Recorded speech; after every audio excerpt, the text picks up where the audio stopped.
Welcome to the Commercial Real Estate Show. Thanks for joining us to lead, learn, and laugh. I'm Michael Bull, your host to the world of commercial real estate.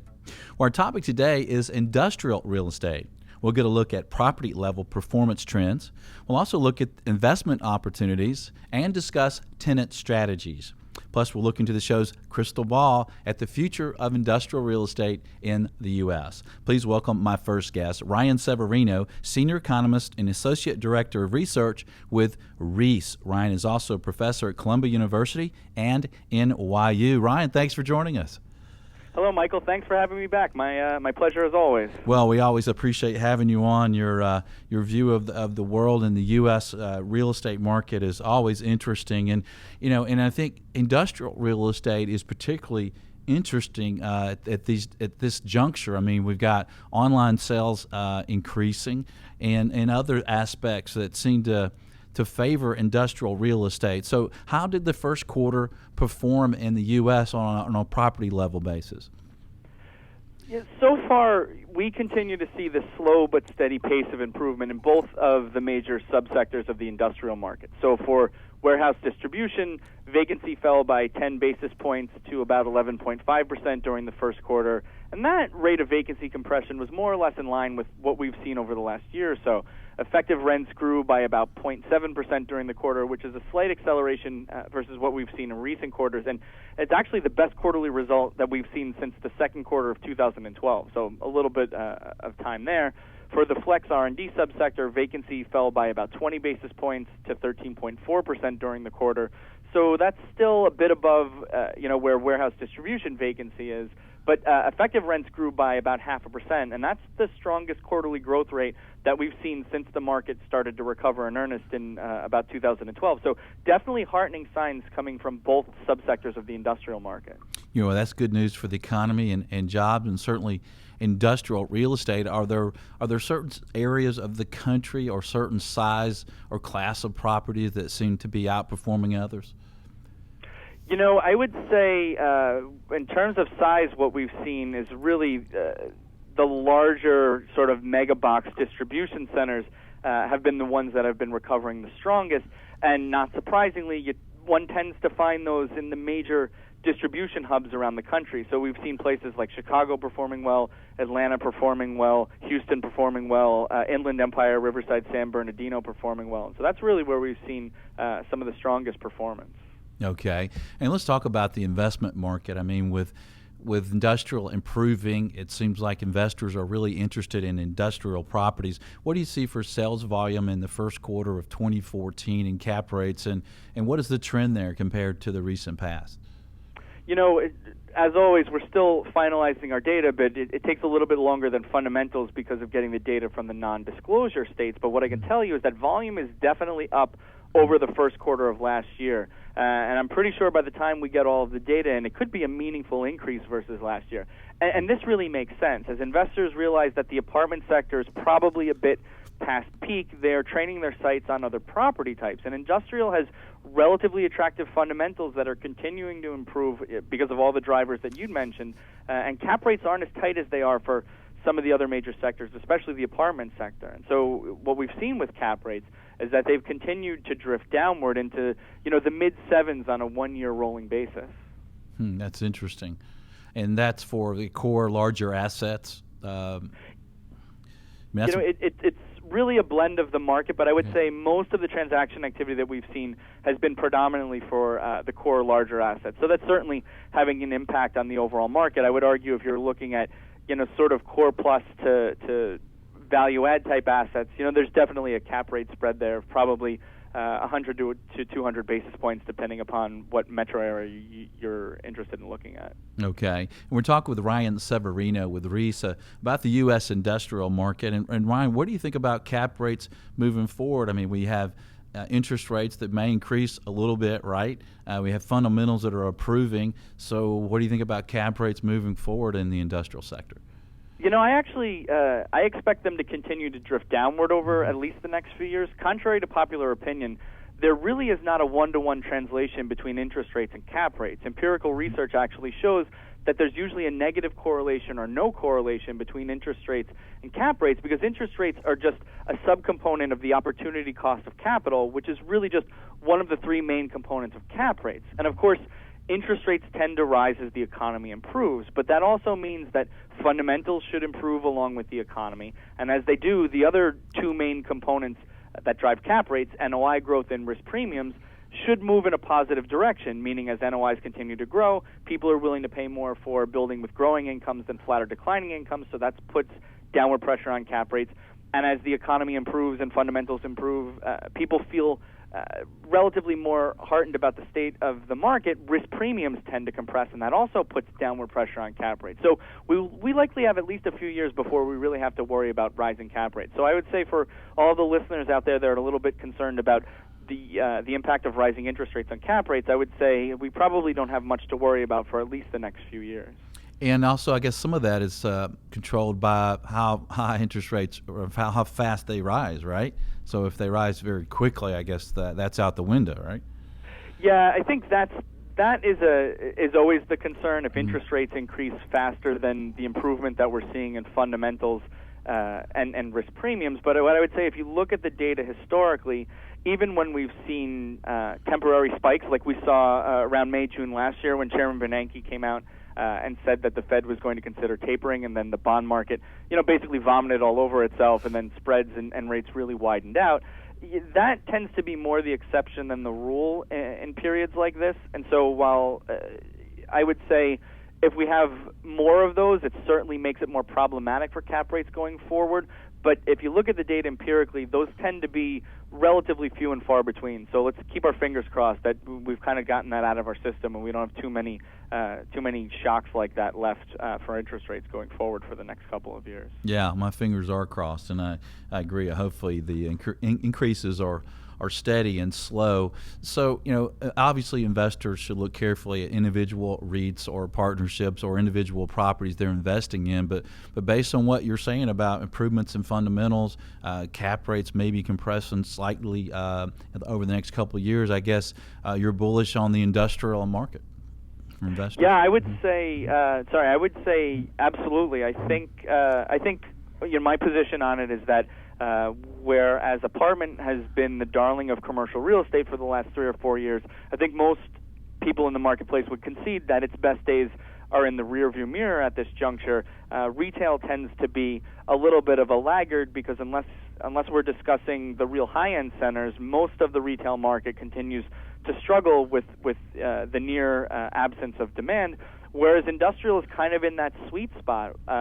Fundamentals have only really started to recover over the last year or two, and I would say, using the baseball game analogy, we're probably only in the second, maybe third inning of a recovery at this point. So there's still a lot of room left to run for fundamentals recovery. Capital has only, over the last 6 to 12 months, really started probing the sector a little bit. And so I'd say there are definitely opportunities for people out there interested in the sector right now. Okay. And who are those people that are interested? Who's buying industrial real estate in the U.S. today?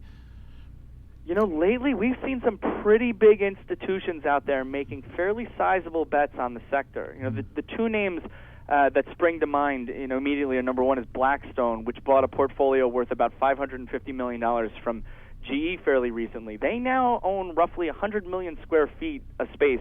So they're pretty bullish on the sector, and I'd say they've been a fairly successful investor in commercial real estate over the course of their lifespan. The other that I was thinking of is Liberty Property Trust. Over the last couple of quarters, they've really positioned themselves to capitalize on the recovery in industrial, especially warehouse distribution space. They've been selling office and even flex properties as they position themselves to become a pure industrial player. So certainly there are some pretty big sharks that are circling the market these days as we move on to sort of a post-apartment world, and I think that's a fairly decent harbinger of where I think attitudes toward the space will be over the next couple of years. Okay, we're short on the break, Ryan, and we want to talk to you in the next segment if you have a minute, but where do you see opportunities for investors in the industrial sector? If you have the stomach for it, it seems as if demand right now is outpacing new supply for those Megabox centers that I'd mentioned before. The real big monolithic, 1 million square feet, 1.2 million square feet centers. However, one really has to have the stomach for development, because centers of this size with certain specifications, they didn't really exist just a few years ago. So the inventory from before then isn't just unpalatable to a lot of today's more e-commerce centered users. It's really functionally obsolete. And so all of the development that we're seeing, almost all of the demand that we're seeing, is really for these mega box centers. So there are definitely opportunities out there for people who have the stomach for that kind of development. All right, stay tuned. More on the industrial market. We'll be right back. The Commercial Real Estate Show is brought to you in part by Florida International University. With FIU's Fast Track system, you can earn your master's in real estate in just 10 months without interrupting your career. Visit FIUonline.com to learn more. That's FIUonline.com.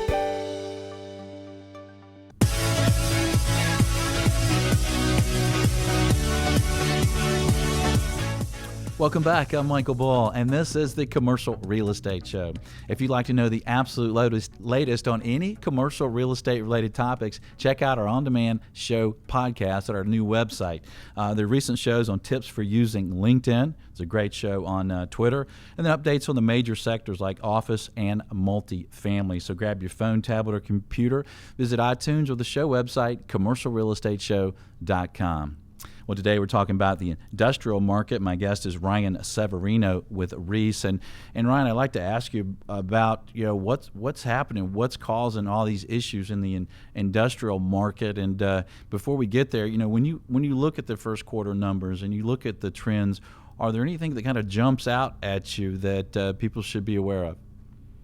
It was a little bit surprising, though not completely illogical, to see some smaller markets perform well in the first quarter. I think in particular, markets that have good air and rail linkages to the country's logistics network, places like Memphis and Kansas City, were among the top 10 in rent growth on a year-over-year basis. And they don't usually show up on a lot of radar screens, but they've really performed well because they are literally so well connected. I know it's a bad joke, but I think for anybody out there who is interested in industrial but doesn't feel like they can necessarily play in the big primary institutional markets, maybe take a look at some of those well-connected markets like Memphis and Kansas City. They might actually surprise you.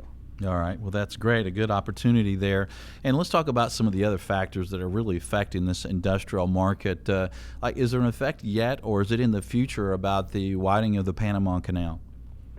I think the thing to me that's interesting about the widening of the canal is that everybody knows that it's coming, but at last check, the only two ports on the East Coast that really have positioned themselves well to capitalize it are sort of Port Elizabeth up near New York City and then Miami, in terms of dredging to the appropriate depths to support ships of that size. I think the rest of the markets on the East Coast are probably a bit behind where they hope to be in terms of readiness. I mean, even Port Elizabeth in New Jersey, they have to raise the Bayonne Bridge in order to get the ships underneath it. And so I would say it's an interesting phenomenon because everybody knows this is going to occur, but it doesn't seem like there's quite the urgency that I would have expected from ports that could potentially capitalize on this. And so I think everybody is getting ready for this, but probably not at the pace that I would have expected if you had asked me about this a couple of years ago. Okay. And what about the growth in emerging markets around the world? How is that affecting industrial in the U.S.? What is interesting about that is we're really seeing this continued shift of manufacturing activity to other parts of the world. And even in places like China, where labor has gotten expensive over the last 10 to 12 years, you just see the manufacturing activity being shifted to another part, right now at least, of developing Asia, where labor costs are lower. And I think what is good about that is it keeps the flow of goods, unless you're rooting for the United States to have a sort of tighter trade gap, it keeps the flow of goods coming to the traditionally strong port markets where, we have seen this inflow of goods coming from Asia for the last few decades. And so what it really does is it shifts some of the manufacturing in terms of where the products are being produced, but it doesn't really disrupt the demand channels that people have gotten used to over the last few decades.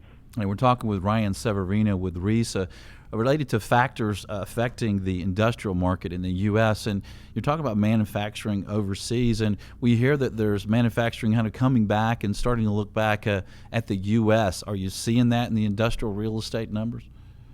Absolutely. I think in the popular media they might be overstating it a little bit, but what we are seeing is that manufacturing activity is coming back to the United States for a few main reasons. Number one, as I mentioned, labor costs in places like China, where a lot of U.S. manufacturing had offshored to over the last, say, 10 to 12 years, is not as cheap as it once was. Number two, energy costs, which means transportation costs, are not as cheap as they were 10 to 12 years ago when everyone started to think about offshoring. And number three, I think what some organizations have realized is that it's not always the best idea in terms of operational performance to not only have your operating capacity on the other side of the world away from, your engineers and design people, but to also have the people doing the manufacturing speaking a different language from the people who are doing the engineering and designing. And so what we've seen over the last few years is that we have seen the return of manufacturing to the United States, especially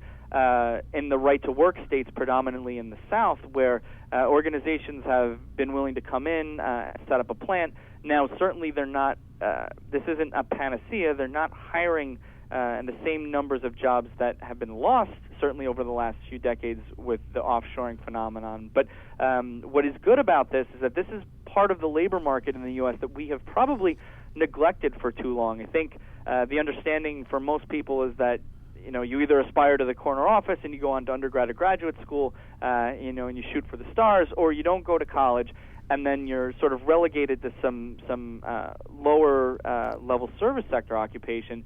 There are a lot of jobs in between those two extremes that we've really just neglected, and I think the return of this kind of manufacturing to the U.S. As these organizations come in and they partner with local colleges and community colleges, that they're working on training a part of the labor force that we really have ignored for too long in the U.S. And I'd say that's not just good for the industrial market, but that's really good for the state of the economy overall. And what else is driving this desire to move manufacturing back to U.S.? Is it energy costs? Is it rising labor cost overseas? What are some of the other factors, and how rampant do you think it's going to be? I mean, are we going to have a lot of jobs in that area in the U.S. expand over the next several years? It is all of those it's certainly all of those factors, but what I would say is, in addition to those factors, I think organizations have realized that American workers are very, very skilled, some of the most skilled around the world, and everyone has bought into this mythology over the last few decades that we aren't able to compete because of labor costs. But you've heard of this place called Germany, right? In Europe, they're a manufacturing and export powerhouse. Unit labor costs in Germany are actually higher than they are in the United States. So why does Germany produce such high value-add goods that the world just can't get enough of? And it's because their workers are so productive, and that people are willing to pay for that value add. And so I think now that we've realized that it's not just a function of cost, it's what that cost gets you, organizations are saying, hey, we can actually train these workers to be very high value add, high productivity, produce a lot of high quality goods that not just American consumers will buy, but international consumers will buy. And as I said, I don't think it's a panacea, but I think this could be really targeting part of the labor market that has been ignored for too long. And I think it presents an opportunity for people beyond just the bifurcation of either you have to go to college and or graduate school, or you're relegated to the lower levels of the labor market. And I think going forward, it presents a lot of compelling opportunities for people who are equivocating a little bit. They're on the fence about going forward to higher education or going into an occupation that maybe doesn't require necessarily a 4-year degree or a PhD in physics. And I think that's a very, very heartening sign. Yeah, those are good signs. Well, Ryan, thanks for joining us today. We sure appreciate you being with us. Oh, my pleasure as always, Michael. Thank you for having me back on. And if you'd like more from Ryan and Reis, visit Reis.com. Well, stay tuned. We're going to have more on the industrial market. I'm Michael Bull. This is the Commercial Real Estate Show. We'll be right back. The Commercial Real Estate Show is brought to you by Florida International University. Real crowd. and Bull Realty Commercial Brokerage, a great place to do business. For more information on these companies or to access additional podcasts, videos, or blogs, visit commercialrealestateshow.com.